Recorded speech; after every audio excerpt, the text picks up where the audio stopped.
Gear On is an accessory for Colorado. It is available as 3 separate packages. After movable tie-downs, cross rails are the next level of importance for Gear On.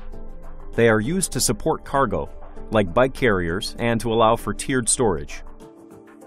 To install the cross rails, loosen the anchor plates at the bottom of the rail so they can move. Then, set the cylinder on the end of the anchor into the tie-downs loop, with the cross rail resting on top of the tie-down. Hand tighten each of the anchor plates, ensuring that each cylinder stays fully secured in the loop. When everything is secure, fully tighten each of the anchor plates.